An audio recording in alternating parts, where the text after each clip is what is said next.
Je vous expliquerai les petits gestes du quotidien pour faire baisser votre consommation électrique.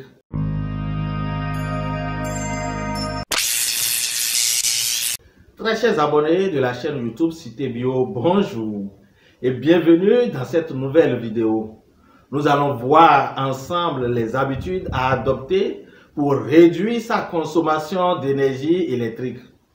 On partira du choix et de l'entretien des appareils électriques et je vous expliquerai les petits gestes du quotidien pour faire baisser votre consommation électrique.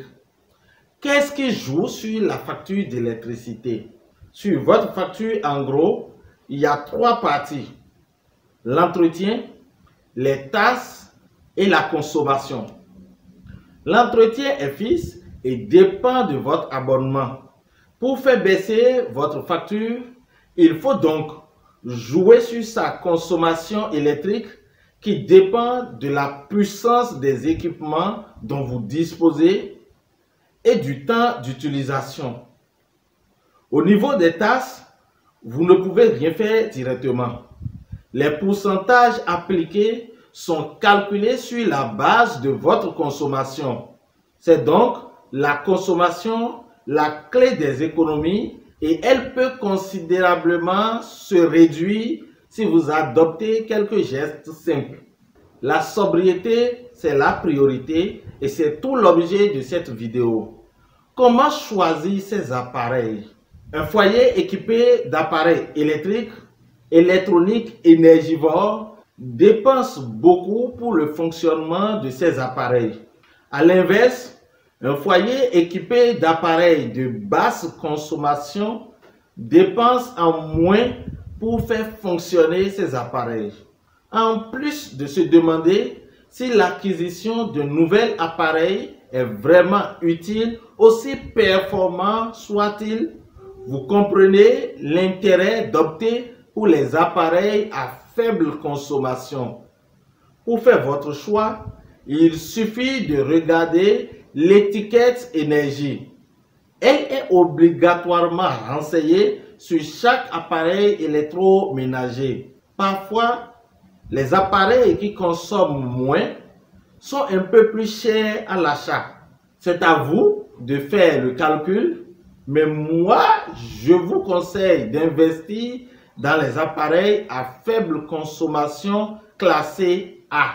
Vous paierez un peu plus cher au départ, mais si c'est pour diminuer ensuite tous les ans votre consommation, ça vaut le coup. Il y a autre chose que je vous conseille de regarder impérativement avant d'acheter des appareils. C'est sa puissance.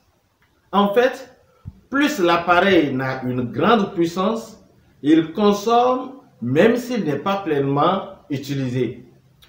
Pourquoi entretenir vos appareils? Vous vous demandez peut-être le rapport entre l'entretien des appareils et leur consommation. Eh bien, figurez-vous qu'un appareil mal entretenu peut augmenter votre facture de manière conséquente. Prenons votre frigo. Vous voyez les 2-3 cm de givre qu'on a dans le congélateur? Il augmente de 30% la consommation énergétique de votre appareil. C'est pareil pour la poussière derrière le frigo, car elle va gêner l'évacuation de la chaleur. Voyons quelques gestes à faire au quotidien pour économiser sa consommation électrique. Passez aux ampoules LED. Elles sont 10 fois plus performantes que les anciennes ampoules, donc leur consommation est 10 fois moins importante et à même intensité et s'allume directement, rien à voir avec les anciennes ampoules économiques. Éteignez systématiquement vos appareils en veille. Et si ça peut motiver, dites-vous qu'éteindre vos appareils en veille vous fera économiser en moyenne 50 000 par an. Je vous l'accorde. Enlever chaque appareil de leur prise peut être fastidieux. Mais pour cela, il existe des solutions très simples à mettre en place. Les multiprises à interrupteurs. pour éteindre tous les appareils d'un seul coup. La prise ou multiprise programmable, c'est ça le top. Ça vous permet de programmer l'allumage des appareils uniquement lorsque vous en avez besoin. Par exemple, vous pouvez programmer la prise et brancher votre téléphone pour qu'elle soit activée uniquement la nuit de 2h à 5h, juste le temps qu'il faut pour recharger la batterie. Comme ça, le reste du temps, le chargeur est branché, mais il consomme 0 francs. Avant de vous laisser, je voudrais insister sur l'importance de bien étudier votre consommation. Ça vous aidera à connaître les solutions vraiment utiles pour vous.